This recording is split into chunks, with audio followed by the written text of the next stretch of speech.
Anong sinabi ng Vice Presidente? Siya ay tatakbong presidente, kumilos na tayong lahat.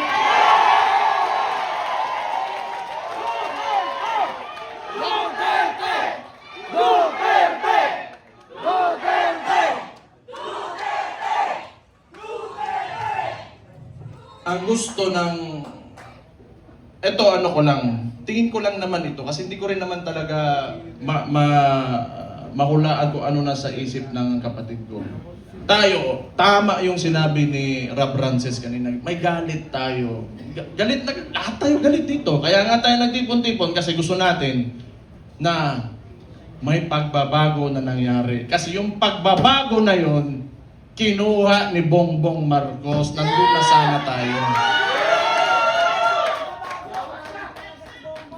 Balik lang tayo kung ano yung plataforma. Ito ha. Noong 2016, si former President, si Rudy Duterte, yung tatay ko, sa survey, 7%, 15, 18. Ano plataforma niya? Dalawa lang. Very simple.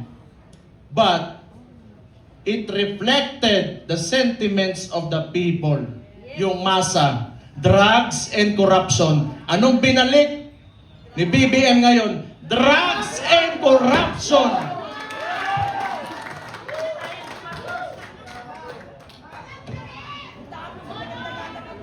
Sabi ng kapatid niya, hindi ako yun ha.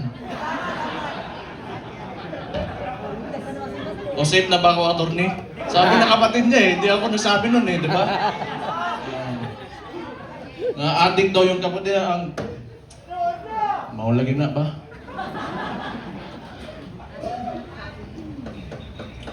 Hindi, tama naman yun. Kailangan optimistic tayo. Kailangan well-organized tayo, andito tayo lahat. At mahalaga sa lahat, unified tayo. Yung may mga differences tayo kasi lahat tayo mayayabang eh. May mga ugali yung mga DDS eh. Diba? Oh. Kalimutan muna natin yun. Ang tanawa, ang bugiro, yung mga buwang.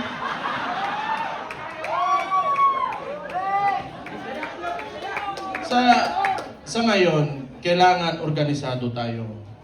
Kailangan kalimutan muna natin yung mga differences natin.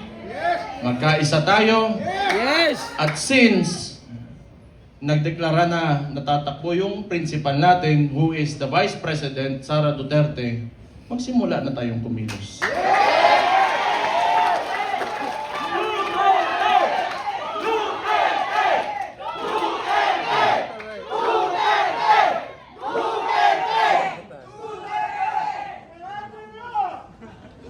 Una, hindi atin ang mainstream media.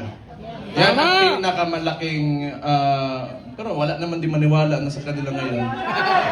Actually, if you are biased towards the article or the headline, you will support that headline. Yung ano lang, traditionally, sanay kasi yung Pilipino na, or not really the Filipinos only, but the entire world, they look up to the mainstream media kasi yun yung historically, yun talaga yung ginagamit na source of information. But we all know na it can be manipulated and it is very well manipulated by no, I do not blame them. May iba na talagang rabid na anti-Duterte na mga tulad ng Rappler. Pero yung iba kasi talaga, wala yan. Matatakot talaga yan sa gobyerno. Kasi yung gobyerno, yung negosyo mo, lalapitan ka lang yan. Lalapitan ka lang ng BIR, ng ipapasarado ka, takutin ka. I know this because a lot of individuals in Davao, businessmen, were even afraid to come near me. Kasi pag manalaman ng administrasyon na yan, ni Bangag, ika-cut off, pahihirapan, gamitin yun. The bureaucracies of the government have been weaponized by this administration. So intindihin na natin yun. Intindihin na natin yun. What we can do is, we go back to the roots. We campaign for our candidate. Wala rin naman tayo, kasi hindi rin naman tayo papansinin ng mga mainstream media because, you know, lahat, masang Pilipino man tayo. So we do what we do best. 2016, anong ginawa nyo? Walang campaign materials na mabibigay yung tatay ko. Anong ginawa nyo? Kayo gumawa sa sako. Then this will be 2016 all over again. Let's reclaim the country and give it back to the people.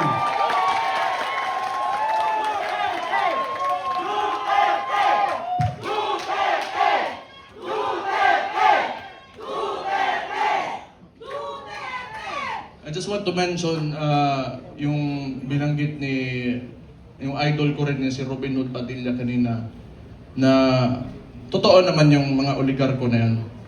They are in control. Walang nawawalang oligarko sa buong mundo. Lahat ng nations in the entire world have oligarchs. Ito lang naman talaga. Kontrolado ba ng mga oligarko yung namumuno ng bansa? Yun ang mahirap. Ang kailangan natin, they have to be separate so that yung leader of that country can protect the people from exploitation of these oligarchs. Kaya hanggang ngayon ayaw pa rin nila sa amin dahil binangga yan, walang iba kundi si Rudy Duterte lang.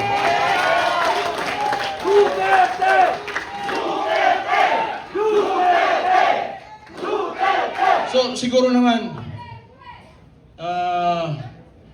yan, nag-declare na yung kapatid ko and we're going into the 2028 elections.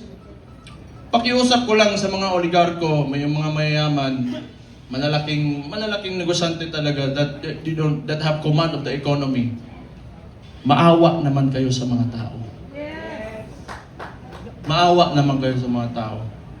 Give this country a chance na sumarap din ang buhay ng yung mga naglalakad lang sa daan, walang mga sasakyan. Yung sinabi ko kanina, it really breaks my heart. You know, yung living conditions ng tao ngayon. Sometimes, you know, it makes life harder to live seeing this. Sa totoo lang. You know, I am guilty because I have may bahay ako, sementado, nasa loob ng subdivision. It makes me feel so bad that the other Filipinos, my countrymen, have to suffer. Kaya naman tayo na nandito. Alam ko, mahal niyo yung tatay ko dahil alam niyo na talagang minahal at mahal niya yung bansang Pilipinas.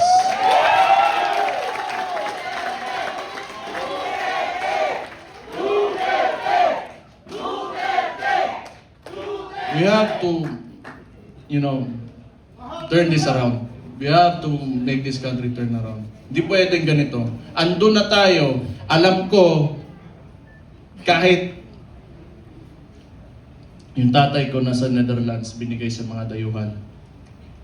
Alam ko nandito pa rin kayo kasi naniniwala kayo, pinakita ni Rudy Duterte na kaya pala natin angatin natin ang ating bansa. You know what? Kayong lahat mga Pilipino, do not settle for this. You deserve better. You deserve better. Sinasabi ko sa inyo, you deserve better. Kaya, be optimistic, maniwala kayo na we can take our country to greater heights. Sinasabi ko sa inyo, alam nyo na eh. Kaya nga nandito kayo, naniniwala kayo. Just hold on to it. And someday, awa ng Diyos, talagang may Diyos talaga. And may hustisya talaga. Makakamit natin ang Pilipinas natin at pinapanaginip natin.